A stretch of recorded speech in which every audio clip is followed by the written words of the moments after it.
Hello दोस्तों, welcome to my YouTube channel learning must go. आज हम ईवीएस का 7th लेक्चर करेंगे, जिसमें हम आवाज़ के बारे में पढ़ेंगे, यानी कि किस जगह पर किस तरह का आवाज़ पाया जाता है। भारत में अलग अलग तरह की विविधताएं हैं और उसी विविधता को देखते हुए भारत के हर जगह पर अलग प्रकार का घर बनाया जाता है। तो जानेंगे सबसे पहली जगह जहाँ पर वहाँ पर किस तरीके के घर बनाए जाते हैं। पहली जो जगह है हमारी वो राजस्थान की बात करेंगे। राजस्थान के घरों के बारे में जानेंगे। राजस्थान में जो घर बनाए जाते हैं वो मिट्टी के घर बने होते हैं। घर किस चीज़ के बने होते हैं? मिट्टी के बने होते हैं। दीवारें मोटी होती हैं। मिट्टी के घर बने होते हैं क्योंकि जो मिट्टी होती है वो गर्म कम होती है, और दीवारें मोटी इसलिए बनाई जाती हैं ताकि घर के अंदर जो है हीट कम जनरेट हो। छतें कटीली झाड़ियों से बनाई जाती हैं। जो छतें होती हैं वो घास फूस की कटीली झाड़ियों की बनाई जाती हैं। एक तरीके से छप्पर वो इसलिए बनाया जाता है ताकि गर्मी के मौसम में वो हीट को कम एब्जॉर्ब करे और जो घर के अंदर है वो हीट कम जनरेट हो। अगला जो पॉइंट देखेंगे, यहाँ बारिश का पानी इकट्ठा करने के लिए टांका बनाया जाता है। देखिए, जैसे कि आप जानते हैं राजस्थान में बारिश बहुत ही कम होती है, इसलिए यहाँ पर पानी की किल्लत भी होती है। तो यहाँ पर सभी घरों में क्या किया जाता है, बारिश को स्टॉक करने के लिए एक टैंक बनाया जाता है जिसको हम टांका बोलते हैं। ये जो टैंक है, जैसे घरों के जो छत होती हैं उन पर जो पाइप लगा होता है उस पाइप को इस टैंक में लाके छोड़ा जाता है ताकि जो छत पे बरसने वाला पानी कहाँ पर आकर स्टॉक हो जाए, इस टाँके में आकर स्टॉक हो जाए और आवश्यकता पड़ने पर इस पानी को यूज़ किया जा सके। तो अगला देखेंगे, टाँका आंगन में बनाया गया पक्का गड्ढा होता है, इसमें पानी को ढक कर रखा जाता है। जैसे कि इसमें लिखा है टाँका कहाँ बनाया जाता है, टाँका घरों के आंगन में ही बनाया जाता है और इसको पक्का करके रखा जाता है और इसे ढक कर रखा जाता है ताकि इसमें अशुद्धियाँ कम जाएँ, यानी कि गंदा कम हो। अगला देखेंगे, अगली जगह है हमारी असम में मोलन गांव को मेंशन किया गया है एनसीईआरटी की बुक्स में। तो यहाँ पर मैंने मोलन गांव भी मेंशन किया है। ये मोलन गांव पड़ेगा हमारा असम में। तो जानेंगे असम के घर, यानी कि किस तरीके के होते हैं यहाँ पर घर। यहाँ बारिश बहुत होती है, इसलिए घर ज़मीन से 10 से 12 फीट ऊंचे बनाए जाते हैं। जैसा कि आप जानते हैं पूर्वोत्तर भारत में बारिश अधिक मात्रा में होती है, इसलिए जो यहाँ पर घर होते हैं वो ज़मीन से 10 से 12 फीट ऊंचे बनाए जाते हैं। कैसे ऊंचाई इनकी कवर की जाती है, तो ये ऊंचाई जो है वो घर बांसों के खंभे पर बनते हैं, वे लकड़ी के बने होते हैं। इस ऊंचाई को मेंटेन करने के लिए नीचे बांस लगाए जाते हैं, यानी कि बांसों के खंभों पर इन्हें बनाया जाता है। और ये जो घर बने होते हैं लाइट मटेरियल के बने होते हैं ताकि वो खंभे भी उस मटेरियल का वजन झेल सकें। तो यानी कि ये जो घर बने होते हैं लकड़ी के बने होते हैं। आगे देखेंगे, आगे हम पढ़ेंगे गुजरात के घर के बारे में। गुजरात में किस तरीके के घर बनाए जाते हैं, वहाँ का और क्यों बनाए जाते हैं ये भी जानेंगे। देखिए, गुजरात के लोग जो हैं वो मिट्टी में गोबर को मिलाकर उपले बनाते हैं, फिर उन उपलों से दीवार खड़ी करते हैं। क्या मिट्टी लेकर उसमें गोबर मिलाते हैं और फिर उस मटेरियल से उपले बनाकर दीवार को खड़ी करते हैं। उसके बाद देखेंगे, दीवार पर चूने की पुताई करते हैं। दीवार जब तैयार हो जाती है तो उस पर किस चीज़ की पुताई करते हैं? चूने की पुताई करते हैं। घास फूस की छत बनाते हैं। ये लोग भी क्या करते हैं? घास फूस की छत बनाते हैं। ऐसा क्यों करते हैं? ये भी उपले की दीवार बनाते हैं और घास फूस की छत बनाते हैं। गुजरात में जो है वो भूकंप आने की संभावना ज़्यादा होती है, इसी कारण यहाँ के जो घर बनाए जाते हैं वो लाइट मटेरियल के बनाए जाते हैं। इसीलिए गोबर मिलाकर मिट्टी में उपले तैयार किए जाते हैं, उन्हीं उपलों से दीवार बनाई जाती है और छतें भी घास फूस की बनाई जाती हैं। दीवारों पर आईने की चित्रकारी करते हैं। ये जो दीवार है उसको आकर्षक बनाने के लिए यहाँ पर आईने जो होते हैं, आईने के छोटे छोटे टुकड़ों से दीवार पर चित्रकारी करते हैं। देखिए, ये पॉइंट मैंने आपको पहले ही समझा दिया। यहाँ पर भूकंप आने की संभावना अधिक होती है, इसी कारण से ऐसे घर बनाए जाते हैं ताकि भूकंप आने से अगर घरों को नुकसान हो तो उसमें जो रहने वाले व्यक्ति हैं उनको जान माल की कम हानि हो। तो अगला देखेंगे, अगला स्थान है हमारा श्रीनगर के घर। श्रीनगर के घर किस प्रकार के होते हैं वो देखेंगे। पहला है श्रीनगर के घर में हाउस बोट। जो हाउस बोट है वो बाहर से आए टूरिस्ट यहाँ पर रहते हैं। हाउस बोट के अंदर कौन रहता है? बाहर से आए टूरिस्ट यहाँ रहते हैं। ये 80 फुट तक लंबी व 8 से 9 फुट तक चौड़ी होती है। जो हाउस बोट की लंबाई होती है वो 80 फुट तथा चौड़ाई 8 से 9 फुट तक होती है। ये देखिए, इसमें एक तरीके की चित्रकारी यानी कि एक तरीके की डिज़ाइनिंग की जाती है इस हाउस बोट में। उस डिज़ाइनिंग का क्या नाम होता है? उस डिज़ाइनिंग का यहाँ पर होता है खत्मबंद नाम। क्या नाम होता है? खत्मबंद। खत्मबंद एक प्रकार की हाउस बोट की छतों पर की गई नक्काशी होती है। नक्काशी मतलब डिज़ाइनिंग, जो जिक्सा पजल जैसी दिखती है। ये भी जो नक्काशी की जाती है, जो डिज़ाइनिंग की जाती है, वो लकड़ी से की जाती है और ये जिक्सा पजल जैसी दिखती है। देखिए, जिक्सा पजल जैसी मतलब कुछ इस तरीके की इसकी शेप होती है। ये इस प्रकार की यहाँ पर जो खत्मबंद की शेप होती है, कुछ इस प्रकार से एक से एक जुड़े हुए डिज़ाइन इसी तरीके से होते हैं, जिसको हम खत्मबंद कहते हैं। अगला देखेंगे। अगला जो है हमारा श्रीनगर के घरों में डोंगे। डोंगे भी क्या है? एक प्रकार का आवास है, एक प्रकार का घर है। जो डोंगे हैं वो पानी में तैरते हुए घर होते हैं। डोंगा ये हमारा किसी तरीके का बर्तन नहीं है, बल्कि ये श्रीनगर में पाए जाने वाले घरों का नाम होता है।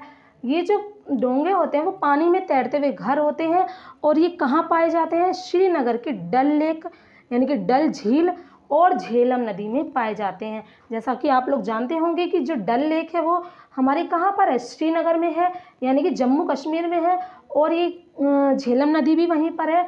तो ये जो डोंगे हैं वो डल लेक और झेलम नदी में पाए जाते हैं। इन डोंगों में कई परिवार रहते हैं।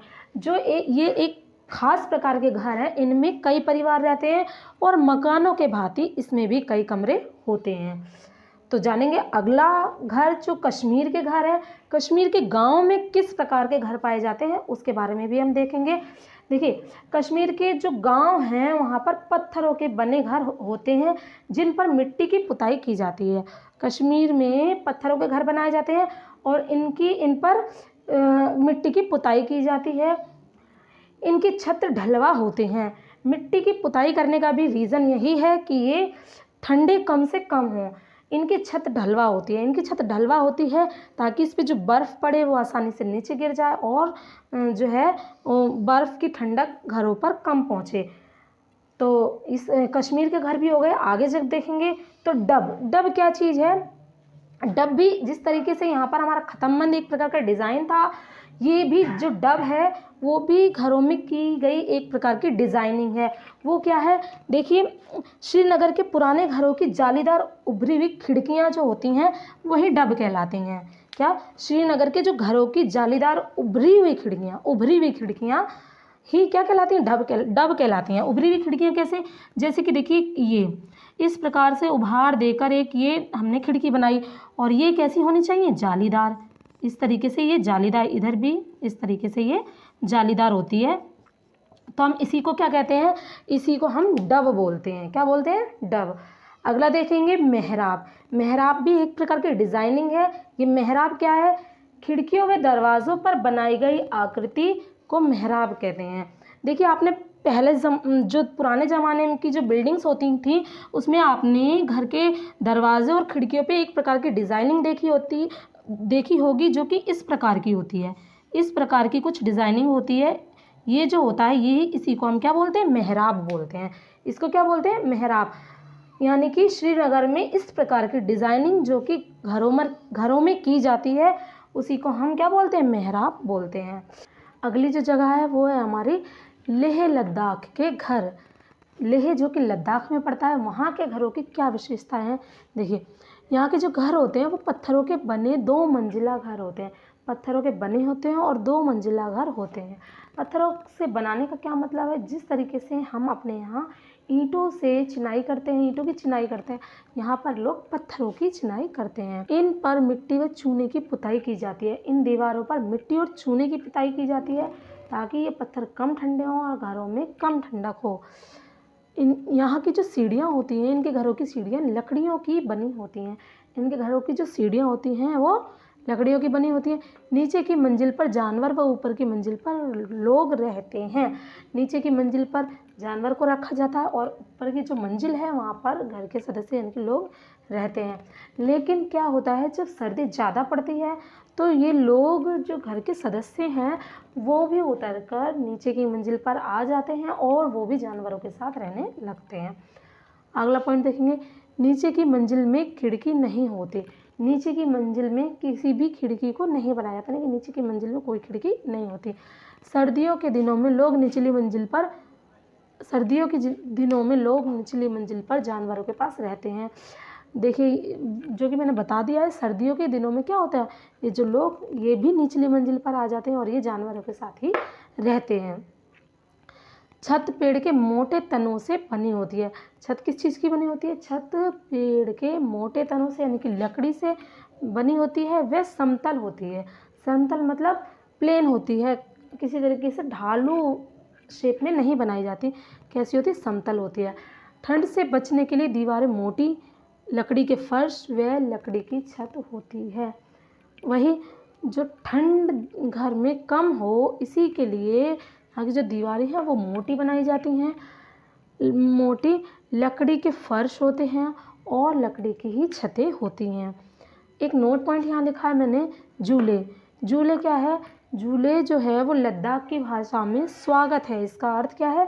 स्वागत है। जब लद्दाख में कोई जाता है तो वहाँ के लोग उनका स्वागत झूले झूले कहकर करते हैं। तो झूले का अर्थ क्या है? यहाँ पर स्वागत है। ये आपसे पॉइंट पूछा जाता है कि जो झूले है ये कहाँ की भाषा है और इसका क्या अर्थ है। अगली जो जगह है हमारी वो है चांगथांग। चांगथांग ये एरिया भी कहाँ पड़ता है? ये भी लद्दाख में पड़ता है। और ये जो क्षेत्र होता है वो 5000 मीटर की ऊंचाई पर है। कितनी ऊंचाई पर है? 5000 मीटर की ऊंचाई पर है। देखिए, 5000 मीटर की ऊंचाई यानी कि यहाँ पर सरवाइव करना बहुत मुश्किल होता है। इसीलिए यहाँ पर जो रहने वाले लोग हैं उनकी भी संख्या कम ही होती है। लगभग 5000 के आसपास लोग ही यहाँ पर रहते हैं। यहाँ जो लोग रहते हैं उनको क्या कहते हैं? यहाँ रहने वाले लोग चांगपा लोग होते हैं और ये घुमंतू होते हैं। कैसे होते हैं? ये घुमंतू होते हैं। घुमंतू क्यों होते हैं? क्योंकि ये क्या करते हैं? ये भेड़ बकरियाँ पालते हैं तथा पहाड़ों पर हरे चारे की खोज में घूमते रहते हैं। हरे मैदानी भागों की खोज में घूमते रहते हैं। ये क्या करते हैं? ये याक के बालों से तिकोने टेंट बनाकर रहते हैं। ये याक के बालों से तिकोने टेंट बनाकर रहते हैं। अगर क्वेश्चन पूछा जाए कि ये जो चांगथांग लोग हैं यानी कि ये चांगपा लोग जो हैं वो किस चीज़ से टेंट बनाकर उसमें रहते हैं, तो आपका आंसर क्या होगा? ये याक के बालों से टेंट बनाकर उसमें रहते हैं। इनकी भेड़ बकरियों को रखने की जगह क्या कहलाती है? लेखा कहलाती है। इनके भेड़ बकरियों के रखने की जगह क्या होती है? लेखा होती है। ये मूल रूप से तिब्बत के हैं। ये मूल रूप से कहाँ के हैं? ये मूल रूप से तिब्बत के हैं। इनकी बकरियों के बाल से पश्मीना ऊन बनती है। इनकी ये जो बकरियां पालते हैं उससे पश्मीना ऊन बनती है और ये जो पश्मीना ऊन है पश्मीना शॉल बनाने के काम आती है। किस चीज़ के काम आती है? पश्मीना शॉल बनाने के काम आती है। ये जो पश्मीना शॉल है ये 6 स्वेटरों के बराबर इसमें गर्मी होती है। इसमें 6 स्वेटरों के बराबर गर्मी होती है। यानी कि आप 6 स्वेटर पहन लें या फिर एक पश्मीना शॉल ओढ़ लें, आपको बराबर ही हीट मिलेगी दोनों से। इसे बुनने में 250 घंटे का समय लगता है। इसे बुनने में कितने घंटे का समय लगता है? इसे बुनने में 250 घंटे का समय लगता है। बकरियों के बाल मनुष्य के बाल से 6 गुना पतले होने के कारण, कितने? 6 गुना पतले होने के कारण इन्हें मशीन से नहीं बुना जा सकता। आई होप कि आपको ये लेक्चर पसंद आया होगा। तो पसंद आया हो तो आगे बने रहिए हमारे चैनल लर्निंग मस्ट गो के साथ। Thank you.